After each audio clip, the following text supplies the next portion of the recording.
மாண்புமிகு உறுப்பினர் திரு டி ராமச்சந்திரன் அவர்கள் சுருக்கமாக கவன ஈர்ப்பு தீர்மானத்தை என்ன நீங்கள் எழுதி கொடுத்தீங்களோ அதை ஒட்டி மட்டும் பேசணும். அதை ஒட்டி தான். மாண்புமிகு பேரவைத் தலைவர் அவர்களே, காவேரி பிரச்சனை என்பது ஒரு அரசியல் கட்சியின் பிரச்சனையோ ஒரு அரசின் பிரச்சனை அல்ல. ஒட்டுமொத்த தமிழ்நாட்டுடைய அனைத்து அரசியல் கட்சியுடைய உயிர்நாடி பிரச்சனை. காவேரி பிரச்சனையில் கருத்தியல் ரீதியாக கொள்கை ரீதியாக மாறுபட்ட கருத்துக்கள் இருந்தாலும் இந்த அவையில் தொடர்ந்து 2014, 2015, 2018, 2022, 2026 காலகட்டங்களிலே காவேரி பிரச்சனைக்காக ஒத்த கருத்தோடு தீர்மானத்தை அனைத்து அரசியல் கட்சிகளும் ஆதரித்திருக்கின்றன. இன்னைக்கு காவேரி பிரச்சனை 2 பிரச்சனை இருக்கு. ஒன்று, நமக்கு வழங்க வேண்டிய தண்ணீரை பெற வேண்டும். அதே போல காவேரி ஆற்றின் குறுக்கே கர்நாடகாவில் மேகதாட்டில் கர்நாடக அரசு அணை கட்டுவதை தடுத்து நிறுத்த வேண்டும். இந்த 2 பிரச்சனைகளுக்கும் அனைத்து கட்சி கூட்டத்தை கூட்டி கருத்துக்களை கேட்டு சட்ட ரீதியாக எதிர்கொள்வதுதான் இதற்கு சரியான பிரச்சனை என்று ஏற்கனவே இந்த அவையில் நான் இந்திய கம்யூனிஸ்ட் கட்சியின் சார்பாக எங்களுடைய நிலைப்பாட்டை பதிவு செய்திருக்கிறோம். ஆகவே பேச்சுவார்த்தையின் மூலமாக 2 மாநிலங்களுக்கிடையே பேச்சுவார்த்தை நடத்தி இதற்கு தீர்வு எட்டப்படவில்லை. ஏற்கனவே நமக்கு பல படிப்புகள் இருக்கிறது.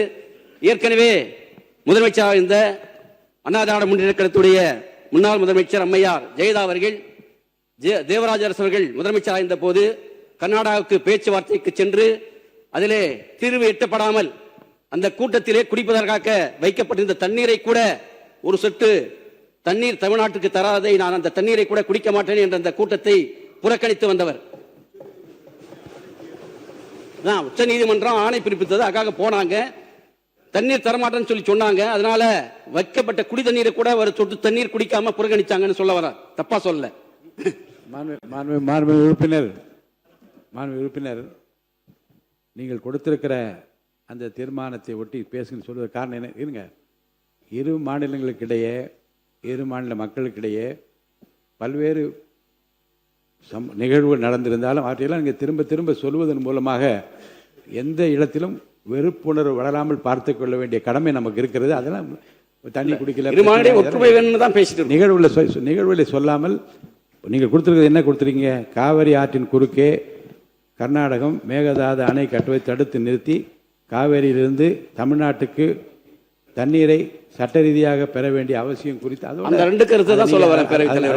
இல்லை, அதனால மற்ற கர்நாடக அரசு அங்கே நடந்த நிகழ்வு இதெல்லாம் விளக்கமாக சொல்ல வேண்டிய அவசியம் இல்லை. பொதுமக்கள் மத்தியில் ஏற்பட்டுள்ள பதட்ட நிலை குறித்து கவனத்தை ஈர்த்து அமர்கிறேன் தான் அனுமதிக்கணும். ஆனால் பிரச்சனையினுடைய தீவிரம் குறித்து அவசியம் குறித்து நான் பேச அனுமதித்திருக்கிறேன். சுருக்கமாக பேசி முடியும். உரிமைக்காக நான் சொல்ல வரேன். நம்முடைய மாண்பு முதலமைச்சர் வந்து நல்லெண்ணத்தோடு விவசாயிகளை பாதுகாக்கணும் சொல்லி பேச்சுவார்த்தை நடத்த அவமானம் தாங்கினால் கூட பேச்சுவார்த்தை நடத்தி உரிய நீரை பெற்றுத்தரணும் சொல்லி நல்ல முயற்சி எடுத்தாரு. ஆமா, இதற்கு ஏற்கனவே நமக்கு படிப்பினை இருக்கு. தீர்வு எட்டப்படாது. ஆகவே அனைத்து கட்சி தலைவர்களை டெல்லிக்கு அழைத்து சென்று நாட்டுடைய பிரதமரை சந்தித்து ஒன்றிய நீர்வளத்துறை அமைச்சரை சந்தித்து தமிழ்நாட்டு மக்களும் இதில் ஒன்று. அமைச்சர் அவர்கள், மாண்புமிகு பேரவைத் தலைவர் அவர்களே, மாண்புமிகு எதிர்க்கட்சி தலைவர் மற்றும் மற்ற உறுப்பினர்கள் அனைவரும் பேசும் பொழுது அனைத்து கட்சி கூட்டத்தை கூட்ட வேண்டும் என்று கேட்டுக்கொண்டார். அதாவது இந்த சபையிலே ஒருமனதாக எல்லோரும் சேர்ந்து அனைவரும் சேர்ந்து கருத்தாக உட்காருங்க. அவர் பேசி முடிக்கட்டும். இல்ல, நான் பேசி முடிச்சுக்கிறேன். உட்காருங்க. மாண்புமிகு பேரவைத் தலைவர் அவர்களே, உட்காருங்க. இல்ல, முடிச்சுக்கிறேன். மாண்புமிகு பேரவைத் தலைவர் அவர்களே, உட்காருங்க. அனைத்து கட்சிகளும் சேர்ந்து ஒருமித்த கருத்தாக தான் நம்ம தீர்மானம் நிறைவேற்றணும். அதை தாண்டியும் இப்பொழுது எதிர்க்கட்சி தலைவர் அவர்களும் மற்றவர்களும், முக்கியமாக எதிர்க்கட்சி தலைவர், அதாவது அனைத்து கட்சி கூட்டத்தை கூட்ட என்ன பயம்னு கேட்கிறார். 3 வருடங்களாக யாரை பார்த்தும் பயப்படாத எங்களுடைய தலைவர் இதுவரை எந்த பயமும் யாரை பார்த்தும் எந்த விதத்திலும் பயந்தது கிடையாது. 3 வருடம் நீங்களும் அதான் பார்த்துட்டு இருக்கீங்க. யாரை பார்த்தும் பயம் இல்லை. ஒரே ஒரு விஷயத்தை சொல்லிக்கிறோம்.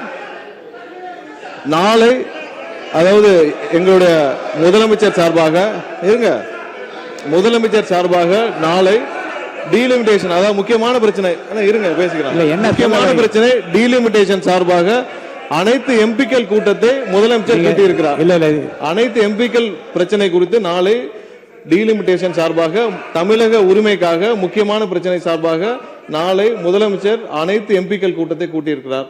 அதற்கு திமுக எம்பிக்கள் கலந்து கொள்வார்கள் என்பதை எதிர்க்கட்சியை தெரிவிக்குமாறு கேட்டுக்கொள்கிறேன்.